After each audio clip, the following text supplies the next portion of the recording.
Detectives spent hours poring over Aryan Papoli's digital life, scrolling through phones, emails, and messages, piecing together a timeline that refused to be neat.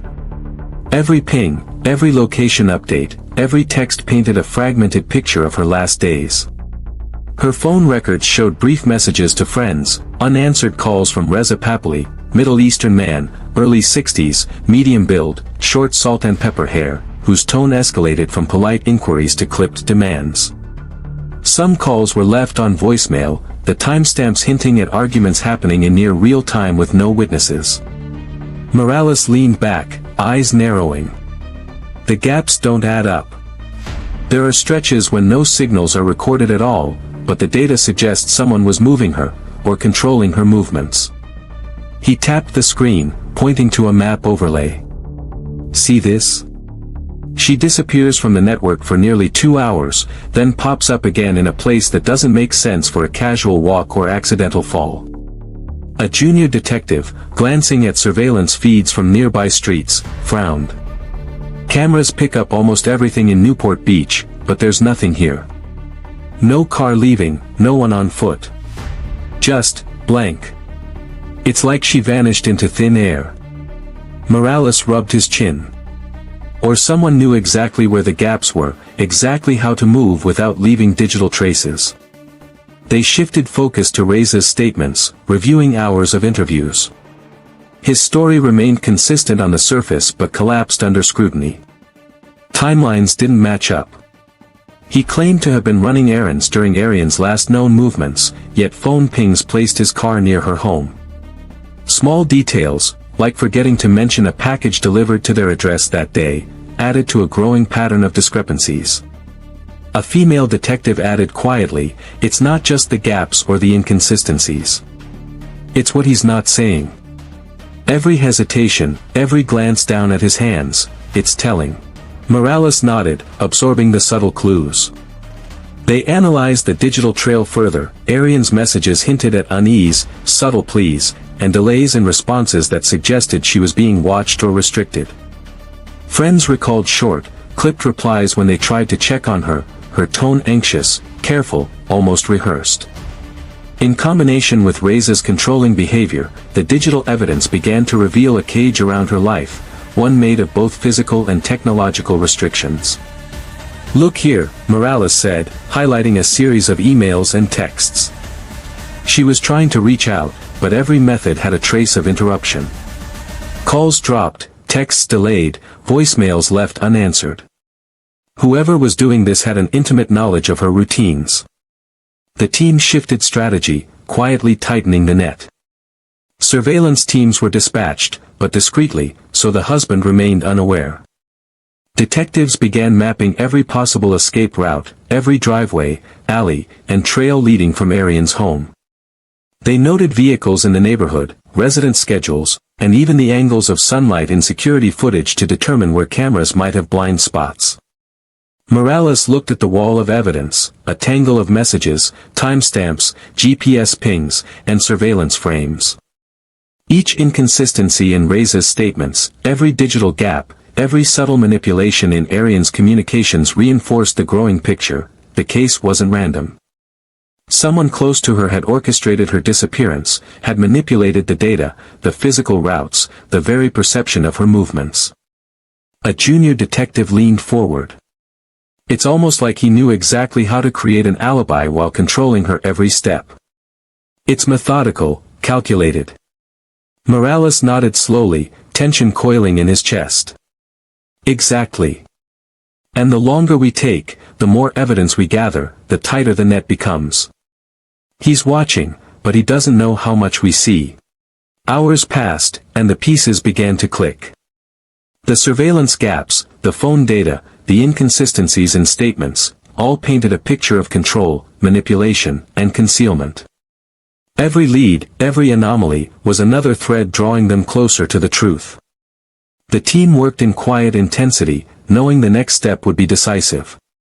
Somewhere in the quiet, meticulously monitored streets of Newport Beach, the line between innocence and culpability had already been drawn, and the investigators were ready to step across it. By the end of the day, the net was no longer invisible.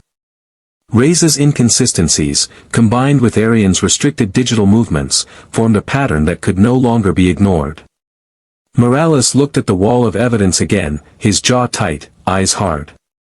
Every missed message, every discrepancy, every gap in surveillance was a piece of the puzzle, and now, the trap was set. The investigation had reached its critical stage. Every detail mattered, and the detectives knew it. Someone had tried to orchestrate the perfect disappearance. But perfection, they realized, leaves traces, and they were reading every one of them. The morning was cold, the sunlight muted by a thick January haze as deputies approached the Papoli residence.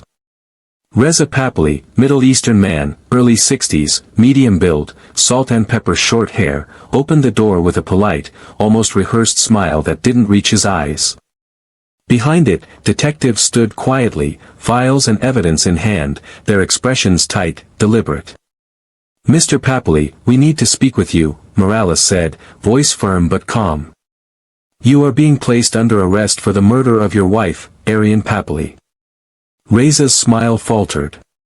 His eyes flicked briefly to the driveway, to his car, then back to Morales. I don't understand," he said, voice controlled but tight, fingers curling into the edges of the doorframe. This is a mistake. I didn't." "Save it for the station," Morales interrupted, signaling the deputies to step forward. One moved quickly to place handcuffs, the metal clicking sharply in the quiet morning. Reza's jaw tightened, lips pressed, eyes darting nervously. There was no struggle, no outburst, but the tension in his posture was palpable, a coiled readiness that barely contained the storm inside. Neighbors peeked through blinds and over fences, whispers rippling through the street like the first tremors of an earthquake. "It's Reza Papoli, they're arresting him," someone murmured, voice shaky. Cameras from news crews began to appear in the distance, their lenses focused, ready to capture every expression. By noon, the mugshot of Reza Papoli, his composed but uneasy gaze fixed on the camera, lips pressed, eyes wary, was released. Shockwaves swept through Newport Beach and Crestline alike. Social media lit up, friends and strangers alike grappling with disbelief. How could the quiet, seemingly proper man be accused of something so dark, so calculated? Inside the station, prosecutors prepared their briefings, outlining what they called a carefully orchestrated act. This was no crime of passion, they emphasized, no sudden argument that escalated uncontrollably. The investigation had revealed meticulous planning, a sequence of control, manipulation, and concealment that culminated in Aryan Papoli's death. Each phone ping, each surveillance gap, each inconsistent statement, and each carefully crafted lie built toward this moment. Detectives went over the digital evidence once more. Morales tapped a screen displaying Aryan's final phone messages. "Look at this," he said, voice low but charged with urgency. "She tried to reach out, tried to tell someone what was happening, but every attempt was blocked, delayed, or manipulated. He knew exactly what she was doing, exactly when she was moving, exactly how to cover his tracks." The junior detective, leaning over another monitor, added, "Even the gaps in surveillance now make sense. He exploited every blind spot. Every time she tried to make contact, he intervened subtly, leaving no trace of his presence until it was too late." Reza sat in the interrogation room, hands cuffed in front, a neutral mask on his face. Yet every twitch, every subtle shift in posture betrayed the underlying tension. Morales and the team approached methodically, presenting inconsistencies in his story one by one. Each slip, each hesitation, each contradiction added to the weight pressing down on him, a psychological tightening that he could not escape. "Your timeline doesn't match the phone data," Morales stated, voice even but edged with precision. "Your statements about where you were, when you left, who you spoke to, they don't align with the evidence." Reza's jaw twitched, his fingers flexing over the cuffs. I must have. I didn't," his words faltered, repeating, as if the reality of the accusations was colliding with his carefully maintained narrative. The tension in the room was palpable, like the charged air before a storm. Detectives laid out surveillance footage, maps, and digital records across the table. The calculated nature of the crime became undeniable. This was a man who had monitored, controlled, and manipulated his wife's movements with precision, exploiting technology, terrain, and human behavior to orchestrate the perfect concealment. Every step was deliberate, Morales said, pointing at a map overlay of Aryan's final hours. Every step. From restricting her communications to isolating her physically. You didn't lose control, you designed this. Reza's expression tightened further, a flicker of something unguarded passing through his controlled exterior. The room remained silent for a heartbeat, the weight of evidence pressing like a physical force. Outside, media crews swarmed, neighbors whispered, and the communities reeled from the revelation. Prosecutors prepared to present the case as a meticulous orchestration of fear, control, and lethal intent. It wasn't passion. It wasn't sudden rage. It was calculation, a series of deliberate choices that led to Aryan Papoli's death. As Reza Papoli was led from the station, the cameras flashed, the shutters clicking in unison. His composed exterior could not mask the tension in his posture, the flicker of unease in his eyes, or the subtle tightening of his jaw. Behind him, the detectives and prosecutors knew they were only at the beginning of unraveling the full extent of what had happened. Every detail collected, every witness interviewed, every digital breadcrumb tracked had culminated in this arrest. But the story, the investigation, and the pursuit of justice were far from over. Even as the handcuffs clicked shut and Reza Papoli was guided to the waiting transport, Morales' gaze lingered on the sequence of evidence boards behind him. Each detail, meticulously documented, told a story of control, fear, and premeditation. And in that quiet, tension-filled moment, it became clear, the arrest was not the conclusion. It was the turning point in a case that had gripped two communities and revealed the terrifying depth of one man's calculation. The arrest had sent shockwaves, but it also set the stage for justice. And somewhere, in the quiet reflection of detectives reviewing the final details, the truth behind Aryan Papoli's disappearance was ready to emerge, step by meticulous step. The world outside the police station buzzed with speculation, headlines, and half-truths, but inside, detectives knew there was far more to Aryan Papoli's final hours than the public could ever see. Surveillance gaps, phone records, and witness statements hinted at a sequence of events carefully orchestrated, and the moments before she disappeared into the mountains were now under intense scrutiny. Aryan's movements that day had seemed ordinary to anyone glancing at the surface. She left her Newport Beach home mid-morning, dressed casually in a light jacket and jeans, hair pulled loosely back, face calm but alert. She stopped briefly at a grocery store, paying with a credit card while glancing over her shoulder, a subtle sign of anxiety. The cameras caught her moving with purpose, but the surrounding footage had gaps, moments when she seemed to vanish from view, enough to raise questions about who might have been watching, and how she could have been intercepted. Morales and his team gathered in the evidence room, digital maps and photographs spread across the table.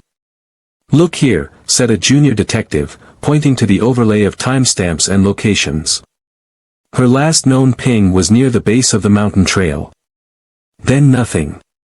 No movement for almost an hour, and suddenly the signal picks up again, miles away. A forensic analyst chimed in. "It's as if she never intended to disappear on her own. Someone guided, or forced, her into that path. The terrain is steep, treacherous. She couldn't have gotten there without help, or coercion." Morales leaned forward, eyes scanning the map. "The location isn't random. The embankment where she was found, it's secluded, hard to access, even for someone familiar with the area. Whoever chose it knew the landscape, knew how to conceal activity from hikers, from digital eyes." A female detective added, "And the timing lines up perfectly. She leaves her home, there's a brief phone message to a friend, then nothing. That window, about 30 minutes, is critical. Whoever was controlling the situation had to be there before she even reached the trail." The team examined text exchanges from that morning. Aryan's messages were brief, clipped, almost rehearsed. One friend recalled, "She texted me around 10:45, just saying, 'Be back soon.'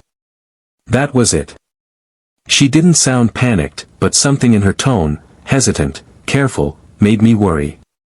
It wasn't her usual casual way of speaking. The detectives considered the possibility of a confrontation before she went into the mountains. Witnesses had reported seeing Reza Papoli near the grocery store area, his car parked a block away, yet he claimed he had been elsewhere. Timing, location, and his inconsistent statements created a picture that suggested he had intercepted her, or at least monitored her closely in those critical hours. Morales stared at the topographic map, tracing the ridges and trails. Every step of this, her route, the timing, the gaps, points to deliberation. This wasn't spontaneous. Someone chose the location, calculated how she would get there, and ensured no one would be around to notice until it was too late. A junior detective added quietly, "It's the little things no one sees." The overlooked trails, the blind spots in the camera system, the way the sunlight hits the trail making certain angles invisible. It's precision. And it wasn't her precision, it was someone else's. The team pieced together likely scenarios. Aryan may have thought she was alone, that a walk in the mountains would be safe, a brief escape from tension at home. But the carefully orchestrated sequence, the intercept, the controlled communication, the chosen terrain, suggested a predatory planning.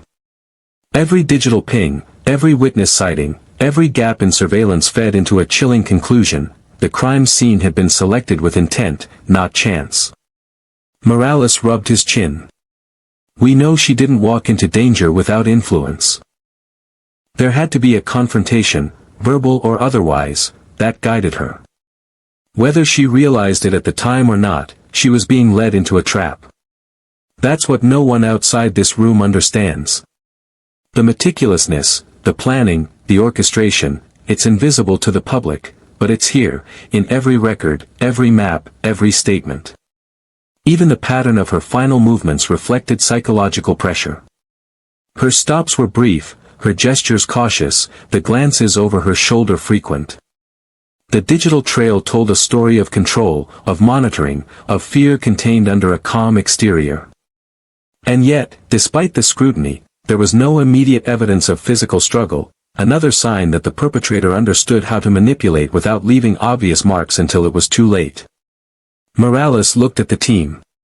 This is why the arrest alone didn't reveal the full story. The public sees the handcuffs, the mugshot, the headlines. They don't see the choreography, the manipulation, the planning, the deliberate choice of location and timing. That's what turns a crime from impulsive to calculated, and that's what we need to prove in court. The detectives returned to the evidence boards, overlaying maps, messages, and timelines, constructing a chain of events that could withstand scrutiny. Each sequence, each inconsistency in statements, each unexplained gap reinforced the chilling reality: Aryan Papoli's final steps were not hers alone. She had been maneuvered, guided, or forced into the mountains, into a place deliberately chosen to hide her from the world, and to conceal the ultimate act of violence. As the team worked, a sense of urgency filled the room. Time had separated the act from the public eye, but the detectives had the details. The unseen choreography of fear, control, and planning was becoming visible to them, piece by piece. And in that quiet intensity, they knew the case's most shocking truths: what really happened before Aryan disappeared. The mountains were quiet now, the trail empty except for the echoes of footsteps long gone. Aryan Papoli's name had become a thread woven through every report, every timestamp, every witness statement.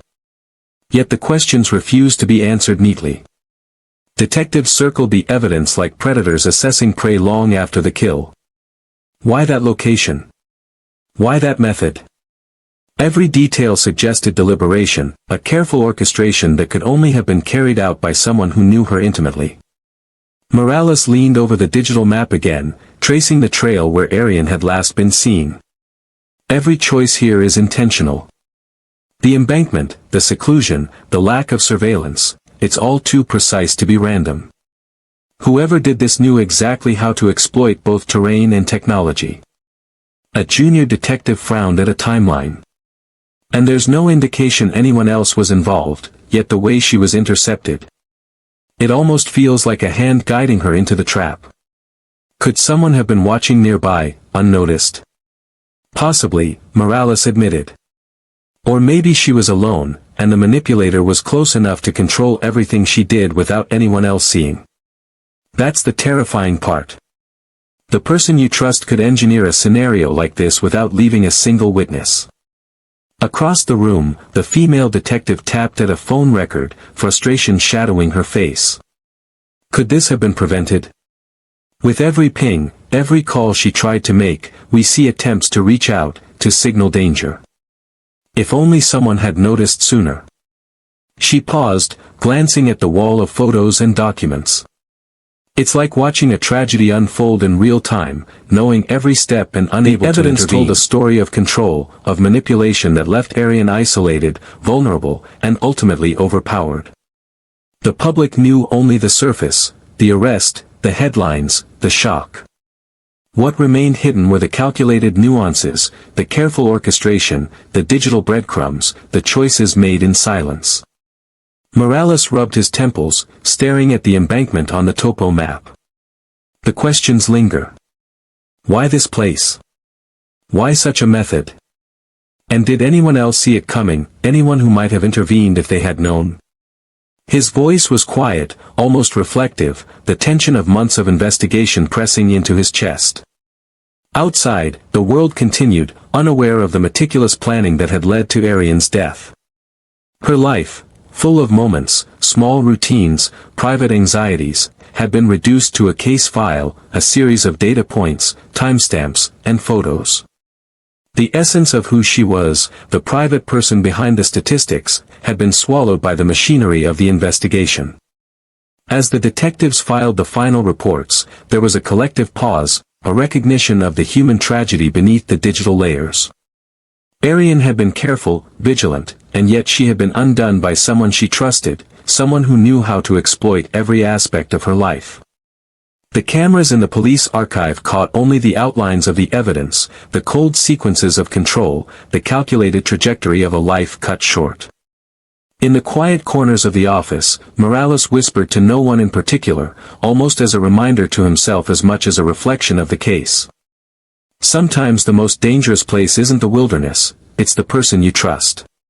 The line hung in the air, heavy with implication, a final note of suspense and unease. It was a quiet closing, but it resonated deeper than any headline could. The mountains had witnessed the act, but the true danger had always been human, intimate, and hidden in plain sight. Even as the case was closed for the public eye, for detectives and investigators, the questions remained: why her? Why him? Why then? And most haunting of all, how many others were walking the same perilous path, unaware that the true threat was not around them but within their own lives.